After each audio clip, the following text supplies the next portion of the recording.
அன்பிற்கினிய சகோதர சகோதரிகளே, நம்ம வாழுகிற காலகட்டத்தில் நிறைய சிக்கல்களும் பிரச்சனைகளும் துன்பங்களும் நம்மை தேடி வருகிறது. ஏதோ ஒரு விதத்தில் அதுக்கு நம்ம ஆட்பட்டுறோம். இந்த மாதிரியான சந்தர்ப்பங்களில் அது போன்ற துன்பங்களிலிருந்து அல்லாஹ்விடம் நாம் பாதுகாப்பு தேட வேண்டும். இறைவன் நமக்கு பாதுகாப்பு அளிப்பதற்கு தயாராக இருக்கிறான்.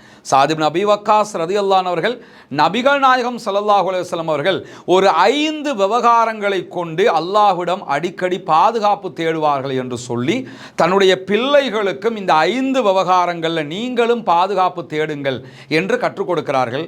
அந்த 5 விவகாரங்களை நாமும் கற்றுக்கொண்டு நம்முடைய குழந்தைகளுக்கும் நாம் கற்றுக் கொடுக்கிற போது பல துன்பங்கள், கஷ்டங்கள், இன்னல்களிலிருந்து நாம் இறைவனிடம் பாதுகாப்பு பெற்றுக்கொள்ள முடியும். நபிகளார் இறைவனிடத்தில் பாதுகாப்பு தேடிய அந்த 5 விவகாரங்கள் இதுதான். அல்லாஹும்ம இன்னி அஊது பிக மினல் புஹ்லி வ அஊது பிக மினல் ஜுப்னி வ அஊது பிக அன் உரத்த இலா அர்தலில் உம்ரி வ அஊது பிக மின் ஃபித்னத்தி துன்யா வ அஊது பிக மின் அதாபில் கபர். இறைவா, உன்னிடம் நான் கஞ்சத்தனத்திலிருந்து பாதுகாப்பு தேடுகிறேன், கோழைத்தனத்திலிருந்தும் பாதுகாப்பு தேடுகிறேன், தள்ளாத வயதுக்கு நான் தள்ளப்படுவதிலிருந்தும் உன்னிடம் பாதுகாப்பு தேடுகிறேன், இம்மையின் சோதனையிலிருந்தும் உன்னிடம் பாதுகாப்பு தேடுகிறேன், மன்னரையின் வேதனையிலிருந்தும் உன்னிடம் பாதுகாப்பு தேடுகிறேன் இறைவா.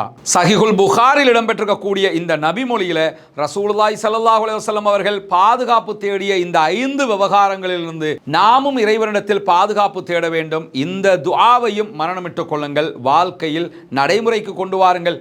இம்மையிலும் மறுமையிலும் வெற்றி பெறுவோமாக.